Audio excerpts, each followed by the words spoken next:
Assalamualaikum warahmatullahi wabarakatuh. Perkenalkan, nama saya Nur Izaidian Ningrum dengan NIM A112020131109 dari Fakultas Ilmu Komputer Program Studi Teknik Informatika. Di sini saya membuat proposal penelitian sebagai syarat memenuhi tugas akhir literasi informasi pada program studi teknik informatika ini. Proposal penelitian yang sudah saya buat berjudul Perancangan Sistem Informasi dalam Pendaftaran Peserta Didik Baru berbasis website di SMP Ihsaniyah Kota Tegal. Baik, selanjutnya di sini ada daftar isi, daftar gambar, dan daftar tabel. Yang pertama, untuk bab pertama, pendahuluan, latar belakang masalah. Di sini pengguna teknologi dan informasi telah memiliki peranan yang sangat penting dalam memenuhi kebutuhan informasi. Akses informasi yang cepat dan akurat telah menjadi kebutuhan pengguna dikarenakan kebutuhan informasi telah menjadi salah satu kebutuhan penting yang harus dipenuhi, menurut Mubarak et al. 2018. Menurut Zulhaq, kemajuan dalam bidang teknologi informasi dibutuhkan pada berbagai bidang, termasuk di dalamnya adalah bidang pendidikan. Penggunaan media sistem informasi pada bidang pendidikan telah membantu berbagai macam kegiatan akademik, termasuk di dalamnya adalah kegiatan penerimaan peserta didik baru atau PPDB. Penerimaan peserta didik baru adalah tahapan seleksi awal yang dilakukan oleh pihak sekolah dalam rangka penyaringan siswa baru sesuai dengan kriteria dari segi administrasi maupun kompetitif yang telah ditetapkan. Di sini saya mengambil proposal penelitian dengan SMP Ihsaniyah adalah yaitu sekolah swasta Islam di Kota Tegal yang beralamat di Jalan Sumbodro nomor 14 Lerok, Kecamatan Tegal Timur, Kota Tegal, Jawa Tengah, yang setiap tahunnya memiliki program dengan kegiatan penerimaan peserta didik baru. Pada setiap kegiatan akademik tersebut, panitia PPDB seringkali mengalami kendala, terutama pada segala proses administrasi yang masih dilakukan secara manual. Pencatatan data secara manual menyebabkan pihak panitia merasa kesulitan dalam perekapan data calon siswa yang masuk. Formulir yang digunakan secara manual menimbulkan resiko berkas pendaftaran hilang atau rusak. Berkas yang dikumpulkan dengan media kertas sangat rentan terhadap risiko kehilangan dan kerusakan. Hal ini dikarenakan segala macam proses pengarsipan dilakukan secara manual dan terkadang tercampur antara berkas yang satu dengan berkas yang lainnya. Berdasarkan dari kendala tersebut, pihak panitia PPDB atau penerimaan peserta didik baru pada SMP Ihsaniyah Kota Tegal, peneliti memiliki ketertarikan untuk melakukan penelitian dengan judul Perancangan Bangun Sistem Informasi dalam Pendaftaran Peserta Didik Baru berbasis website sebagai solusi atas kendala yang selama ini dirasakan oleh pihak panitia PPDB. Lalu pada rumusan masalah, berdasarkan latar belakang tersebut, dapat disimpulkan bahwa SMP Ihsaniyah mengalami kendala dalam proses operasional kegiatan penerimaan peserta didik baru. Maka dari itu, penelitian merumuskan sebuah permasalahan, yaitu bagaimana membangun sistem informasi berbasis website yang dapat berguna untuk digunakan ketika proses kegiatan penerimaan peserta didik baru itu berlangsung. Lalu pada batasan masalah di sini ditetapkan oleh peneliti untuk yang pertama, penerimaan peserta didik baru pada SMP Ihsaniyah dalam sistem informasi menggunakan metode berbasis website. Yang kedua, dalam penerimaan peserta didik baru, SMP Ihsaniyah menggunakan sistem bahasa pemrograman CSS, PHP dengan menggunakan framework CodeIgniter 3. Lalu yang ketiga, sistem informasi penerimaan peserta didik baru SMP Ihsaniyah mencangkup proses pendaftaran, pengumuman, dan pembayaran administrasi. Lalu pada tujuan peneliti, kami membuat perancangan dan membangun sebuah sistem informasi berbasis web yang dapat digunakan oleh pihak SMP Ihsaniyah dalam menunjang kegiatan penerimaan peserta didik baru, sehingga pihak panitia dapat melakukan proses yang lebih efisien dan terorganisir dengan baik, serta mendapatkan informasi yang dibutuhkan lebih cepat. Lalu pada manfaat penelitian, untuk yang pertama manfaat bagi sekolah itu mempermudah proses pelaksanaan kegiatan PPDB menjadi lebih terorganisir dan efisien. bagi calon siswa, mempermudah proses pendaftaran yang dilakukan tanpa harus datang secara langsung ke SMP Chania. Jadi dapat dilakukan melalui situs website. Lalu yang ketiga bagi mahasiswa, yaitu dengan menerapkan ilmu yang telah dipelajari di bangku perkuliahan untuk dapat digunakan di masyarakat. Lalu pada bab 2, tinjauan pustaka dan landasan teori. Untuk tinjauan pustaka ini, saya melakukan penelitian terdahulu, yaitu dengan mengumpulkan segala bentuk referensi peneliti-peneliti yang dilakukan selama ini. Yang pertama, dengan nama peneliti Muhaimin dan Herianto 2020, tahun penelitian 2020. Judul penelitian, Rancangan Bangun Sistem Informasi Penerimaan Peserta Didik Baru berbasis web pada SDIT Almanar.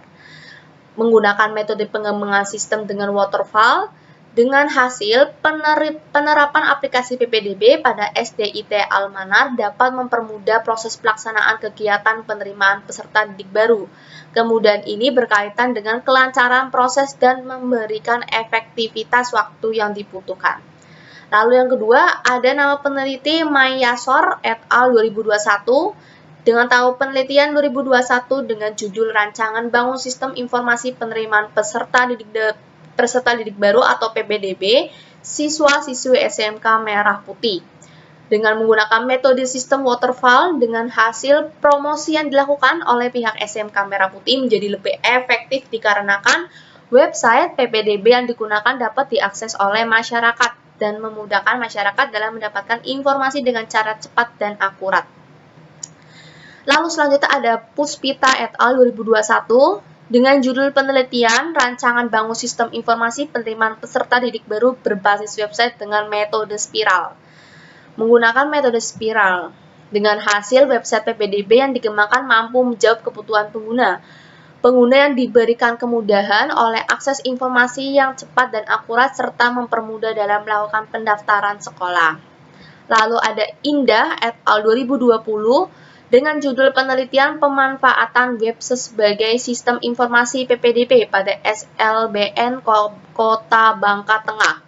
Menggunakan pengembangan sistem waterfall dengan hasil menggunakan website PPDB, calon peserta didik dapat melakukan pemantauan dan pendaftaran dengan sangat mudah tanpa harus mengunjungi secara langsung ke sekolah. Lalu selanjutnya untuk yang terakhir ada Ramadan dan Wahyudi tahun penerbit 2019 dengan judul Sistem Informasi Penerimaan Peserta Didik Baru atau PPDB berbasis web di SMP Negeri 1 Wanasari Brebes. Menggunakan pengembangan sistem waterfall dengan hasil penelitian, proses pencatatan data calon siswa yang dilakukan oleh pihak panitia menjadi lebih mudah dikarenakan data yang dikumpulkan dapat diakses dengan cepat dan dilakukan dari mana saja. Sedangkan bagi pihak pendaftar, proses ini sangat membantu dalam proses pendaftaran dikarenakan informasi dapat didapatkan tanpa harus datang ke sekolah. Lalu selanjutnya ada tinjauan pustaka, yang pertama dengan sistem informasi yaitu menurut SIDIK 2017, sistem informasi adalah serangkaian sistem yang bertujuan untuk memberikan fungsi sebagai penyediaan informasi bagi pihak yang membutuhkan guna mendukung kegiatan operasional harian. Sistem informasi diciptakan guna membantu dan mempermudah manusia dalam memperoleh sebuah informasi dengan waktu yang lebih cepat dan sebelumnya dengan hasil yang akurat. Sistem informasi menerima sebuah inputan atau data informasi dari user yang kemudian data tersebut akan dikelola menjadi sebuah database. Sekumpulan data tersebut akan dibutuhkan di masa mendatang. User atau pengguna dapat melakukan penambahan, pencarian, pembaharuan, dan penghapusan data yang disimpan dalam sistem tersebut. Lalu selanjutnya ada website. Menurut Hidayatullah dan Hairul 2016, website merupakan aplikasi yang terdiri dari beberapa halaman web yang memiliki keterkaitan antara halaman satu dengan yang lain. Yang website awalnya sebagai media untuk menyajikan informasi kepada pengguna dengan perantara teknologi internet. Informasi yang disajikan dalam sebuah website dapat berupa informasi berupa teks, gambar, video, suara, animasi, bahkan film. Lalu selanjutnya ada PHP. Menurut Intermedia 2022, PHP merupakan bahasa pemrograman yang digunakan pada sistem server. PHP memiliki peranan dalam merubah halaman website yang memiliki sifat statis menjadi dinamis. Dengan bahasa PHP, user dapat melakukan pengolahan file dan manajemen file seperti create, read, update, dan delete. Lalu selanjutnya ada database. Menurut Mubarak et al. 2018, database adalah berbagai macam data yang dihimpunkan dengan berbagai aturan tertentu yang memiliki hubungan antara data yang satu dengan yang lain, sehingga user dapat melakukan pengolahan data. Dengan menggunakan database, user dapat melakukan segala macam manipulasi data seperti menambahkan data, mengambil data, melakukan edit data, dan menghapus data. Lalu ada MySQL. Menurut Sejahtera 2018, MySQL itu merupakan perangkat lunak yang digunakan untuk membangun sebuah database relasional atau yang dikenal sebagai Relational Database Management System atau RDBMS. Dalam menggunakan dan mengimplementasikannya, pengguna perangkat lunak MySQL, user dapat berinteraksi dengan menggunakan syntax query. Query merupakan perintah yang dapat digunakan untuk memberikan perintah eksekusi kepada MySQL. Query tersebut dinamakan dengan SQL atau singkatan dari Structure Query Language. Lalu selanjutnya ada Coordinator. Coordinator menurut Widyawati et al. 2022 dikembangkan pada tahun 2006 oleh Rick Ellis. Coordinator merupakan sebuah perangkat kerja atau framework open source untuk digunakan dalam pembuatan aplikasi website PHP dinamis. Coordinator merupakan modelan MVS atau model view dan control dengan mendukung pembuatan website dinamis dan mempercepat proses pembuatan website tersebut. Menggunakan Coordinator, pengembangan sistem akan dimudahkan dalam proses pengembangan perangkat lunak yang dibangun serta membuat sistem tersebut menjadi lebih ringkas. Selain itu, memiliki dokumentasi yang sangat lengkap serta dilengkapi dengan contoh dan implementasi dari dokumentasi tersebut. Lalu ada metode prototype. Di sini kami menggunakan metode prototype dengan salah satu jenis metode yang digunakan Prototype merupakan salah satu jenis metode yang digunakan guna mengembangkan perangkat lunak. Metode prototype memiliki kelebihan waktu yang dapat digunakan untuk mengembangkan sistem lebih efektif dan struktur. Terkadang pengguna sistem memiliki kesulitan mendeskripsikan sistem seperti apa yang diinginkan. Dengan metode prototype memungkinkan pihak pengembangan sistem dan pengguna untuk melakukan kolaborasi sehingga dapat menggunakan persepsi antara pengembang sistem dengan pihak pengguna sehingga proses evaluasi menjadi lebih cepat.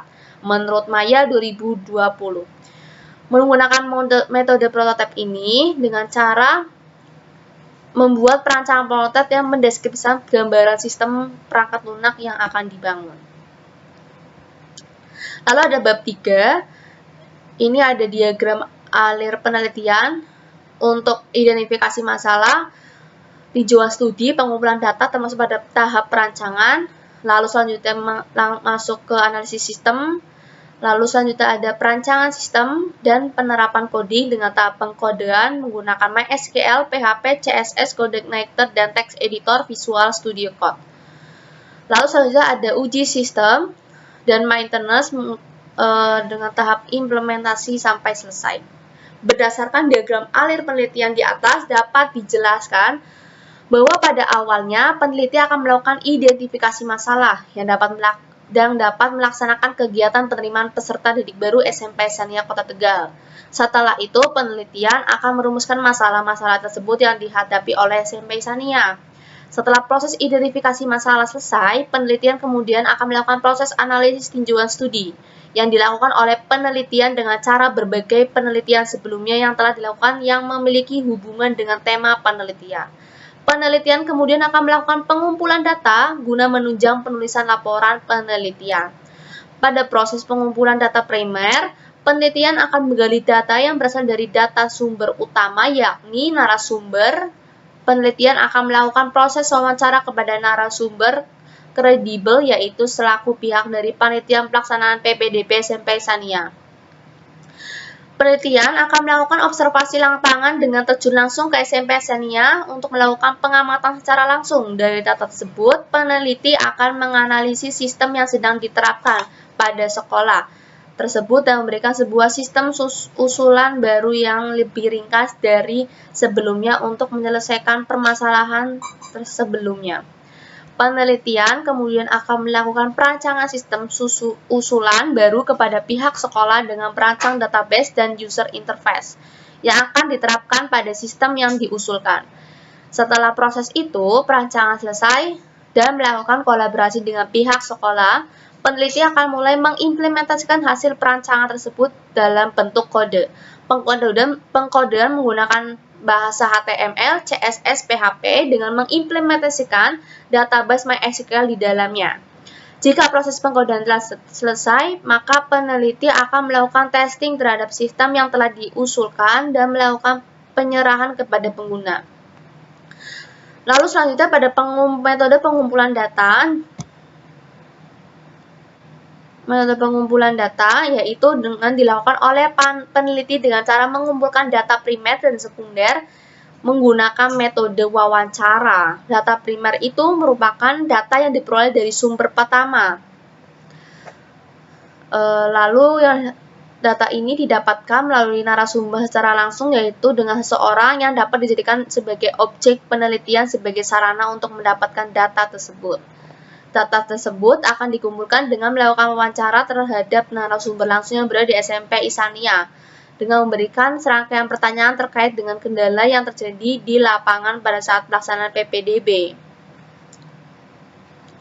Lalu selanjutnya ada proses wawancara. Wawancara ini menurut Sugiono 2019 merupakan metode pengumpulan data yang dapat digunakan dengan cara melakukan interaksi kepada narasumber secara langsung. Lalu selanjutnya ada observasi menurut Sugiono 2019.